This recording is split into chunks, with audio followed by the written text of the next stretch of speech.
কেয়ামত হওয়ার পূর্বে শেষ রমজান মাসে পৃথিবীতে কি ঘটবে এবং কোন কোন আলামত সংঘটিত হওয়ার সাথে সাথে কেয়ামত সংঘটিত হবে। কেয়ামতের পূর্বে শেষ রমজান মাসে দক্ষিণ দিক থেকে একটা মৃদু বাতাস বইতে থাকবে, যা হবে অত্যন্ত আরামদায়ক। কিন্তু এই বাতাসটা মুমিনদের জন্য আরামদায়ক হবে না। এই বাতাসটা কাফির বেঈমান মুশরিকদের জন্য অত্যন্ত আরামদায়ক হবে। দক্ষিণ দিক থেকে যখন বাতাস বইতে আরম্ভ করবে, তখন মুমিনদের বাম পাজর এবং বগলের নিচে প্রচণ্ড পরিমাণ ব্যথার সৃষ্টি হবে। নবী করিম সাল্লাল্লাহু আলাইহি সাল্লাম বলেছেন, সেদিন যার ঈমান যতটা বেশি মজবুত হবে, তার ব্যথাও ততটা বেশি হবে। তখন কাফির মুশরিকরা মুসলিমদেরকে উদ্দেশ্য করে বলবে, তোমরা তো মুসলমান, তোমরা তো মুত্তাকি, এজন্যই তোমাদের উপর লাঞ্ছনা এবং অভিশাপ চলে এসেছে।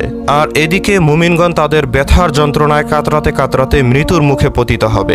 এগুলো দেখে কাফির মুশরিকগণ অত্যন্ত হাসি ঠাট্টা করবে। অথচ আল্লাহ রব্বুল আলামিন তার মুমিন বান্দাদেরকে কিয়ামতের ভয়াবহতা থেকে মুক্ত রাখার জন্যই এই মৃত্যু দান করবেন। নবীজি বলেন, এরপর পৃথিবীতে এমন একটা অদ্ভুত ঘটনা ঘটতে আরম্ভ করবে, যা ইতোপূর্বে কোনো মানুষ দেখেনি। যখন পৃথিবীর বুকে আর কোনো মুমিনগণ জীবিত থাকবে না, তখন শুরু হবে এই অদ্ভুত ঘটনা। জীবজন্তু যারা কথা বলতে পারে না, তারাও তখন কথা বলতে আরম্ভ করবে। এমনকি আসবাবপত্র, জুতোর ফিতা, এমনকি পাথরের কণা পর্যন্ত কথা বলতে আরম্ভ করবে। তখন কোনো প্রতিবেশী যদি অপর কোনো প্রতিবেশীর কাছে কোনো আসবাবপত্র অথবা কোনো জিনিস চায়, তখন সেই প্রতিবেশীর ঘরে সেই জিনিস থাকা সত্ত্বেও সে দিতে অস্বীকার করবে এবং সে বলবে, এটা আমার ঘরে নেই। তখন সেই আসবাবপত্র নিজেই কথা বলবে এবং সে বলবে, এ মিথ্যা বলছে, আমি তার ঘরেই রয়েছি। তখন কোনো মিথ্যা এবং কোনো গোপনীয়তা বজায় থাকবে না। তখন সকল কিছুই প্রকাশ্য হবে, যা মানুষ গোপন রাখবে এবং যা মানুষ প্রকাশ্য রাখবে, তা সবই সমান হবে। আল্লাহ রাসূল সাল্লাল্লাহু আলাইহি সাল্লাম বলেন,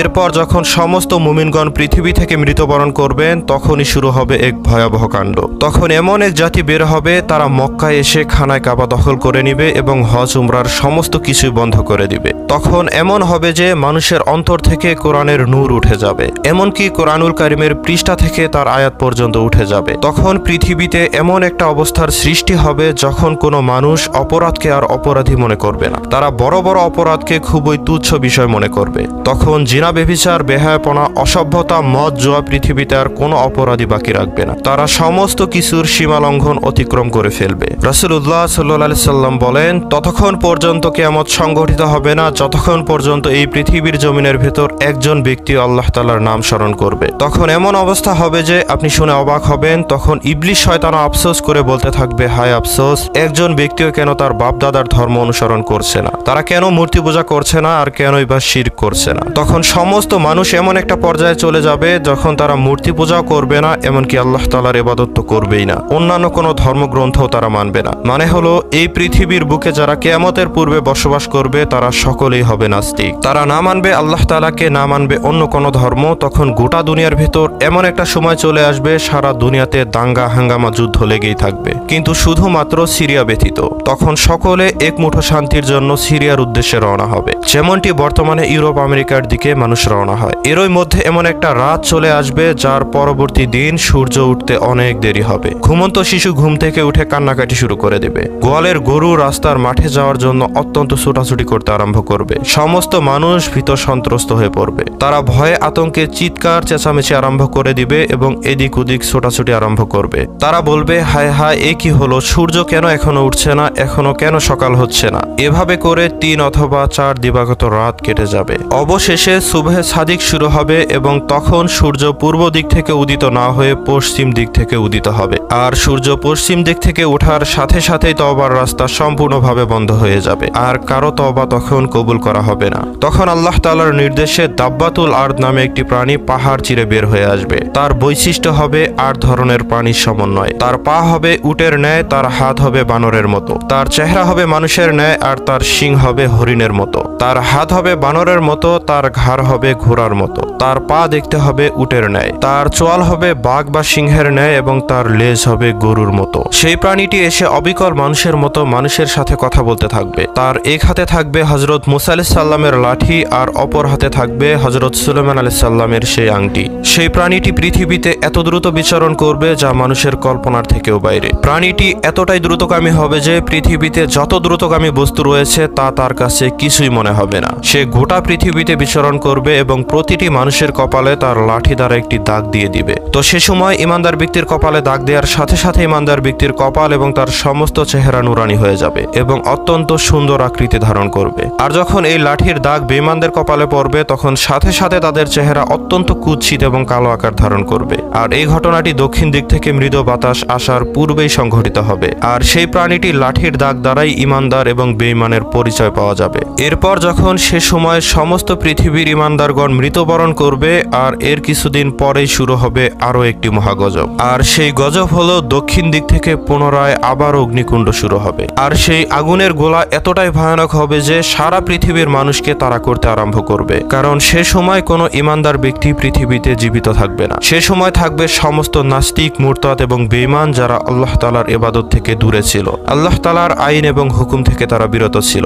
তারা সব সময় নাফরমানি, জেনা, ব্যভিচারে লিপ্ত ছিল। তাদেরকে সেই আগুন ভয়ানকভাবে তাড়া করতে থাকবে। তারা যতই পালানোর চেষ্টা করুক না কেন আগুন তাদের পিছু ছাড়বে না। অবশেষে তারা যখন ক্লান্ত হয়ে একদম নিস্তেজ হয়ে যাবে তখন দ্বিপ্রহরে আগুন তাদের ধাওয়া থেকে বিরত থাকবে। এরপর তারা যখন একটু ক্লান্ত হয়ে বিশ্রাম নিবে, বিশ্রাম শেষ হওয়ার সাথে সাথেই তাদের আবারও আগুন ধাওয়া করতে থাকবে। এভাবে ধাওয়া করতে করতে তাদের সিরিয়া পর্যন্ত নিয়ে আসা হবে। দুনিয়ার সমস্ত মানুষকে যখন ধাওয়া করতে করতে একদম সিরিয়ায় নিয়ে আসা হবে তখন হঠাৎ করেই সে আগুন অদৃশ্য হয়ে যাবে। তখন মানুষজন একটু স্বস্তির নিঃশ্বাস ফেলবে। তো এরপর কিছু কিছু মানুষ তাদের স্বদেশে ফিরে যাবে, আবার কিছু মানুষ সিরিয়াতেই থেকে যাবে। সম্মানিত ভাই বোনেরা, কিয়ামতের সর্বশেষ আলামত হবে এই অগ্নিকুণ্ডের আলামত। এর পরপরই শুরু হবে ভয়াবহ কিয়ামত। এই পৃথিবী কিভাবে শেষ হবে তা নিয়ে বিজ্ঞানীরা বিভিন্ন মতামত দিয়েছে। কেউ বলেছে যে সূর্য আমাদের গ্রহকে তাপ দেওয়া বন্ধ করে দেবে, কারণ সূর্যালোক সালোক সংশ্লেষণের প্রক্রিয়ার মাধ্যমে আমাদের খাদ্য উৎপাদন করে এবং পানিচক্র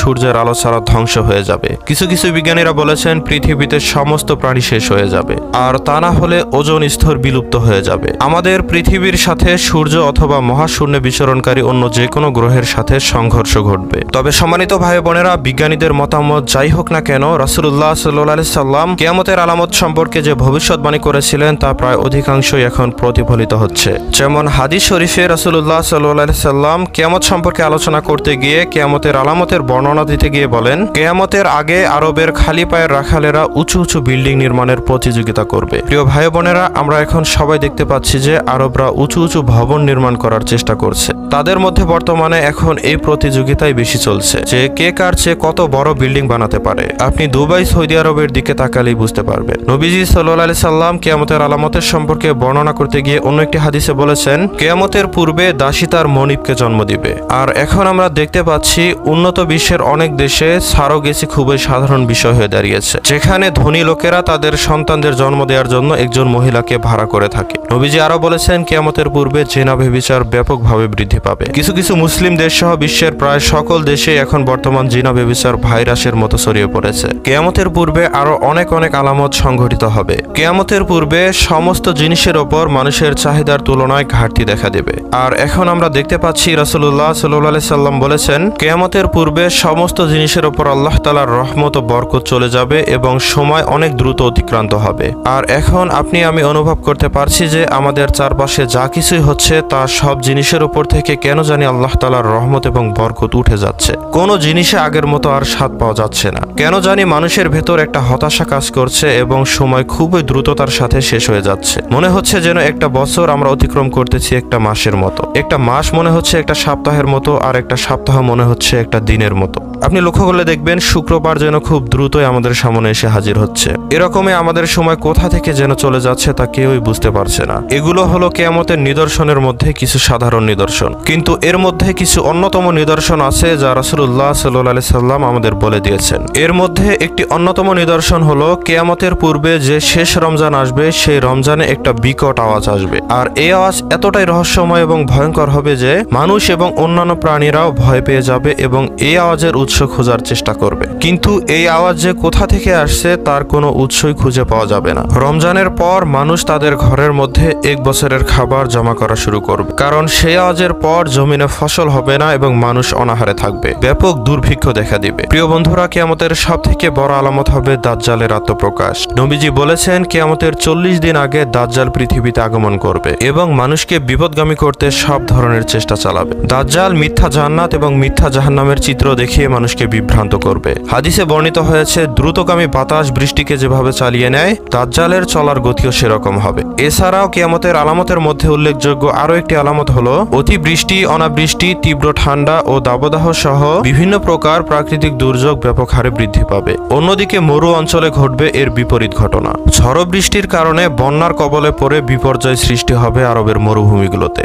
পানির ছোঁয়ায় শুষ্ক মরুভূমি হয়ে যাবে সবুজ অরণ্যের ঢেউ। এ সম্পর্কে রাসূলুল্লাহ সাল্লাল্লাহু আলাইহি সাল্লাম বলেছেন, কিয়ামত অনুষ্ঠিত হবে না যে পর্যন্ত সম্পদের প্রাচুর্যতা না আসবে। এমনকি কোনো ব্যক্তি সম্পদের জাকাত নিয়ে ঘুরবে, কিন্তু নেয়ার মতো কোনো লোক পাওয়া যাবে না। আরবের মাঠঘাট তখন চরণভূমি ও নদী নালায় পরিপূর্ণ হয়ে যাবে। নবীজি কিয়ামতের যেসব বড় বড় আলামত সম্পর্কে বর্ণনা করেছেন, তার মধ্যে অন্যতম কিছু আলামত রয়েছে। সেই বড় বড় আলামতগুলোর মধ্যে অন্যতম হলো ইমাম মাহাদির আত্মপ্রকাশ, মিথ্যুক দাজ্জালের আবির্ভাব, হযরত ঈসা আলাইহিস সালামের আগমন, ঈসা আলাইহিস সালামের আগমন, ইয়াজুজ মাজুজের আত্মপ্রকাশ এবং পূর্ব পশ্চিম ও আরবের অঞ্চলে ব্যাপক বড় বড় ধরনের 3টি ভূমিধস হবে।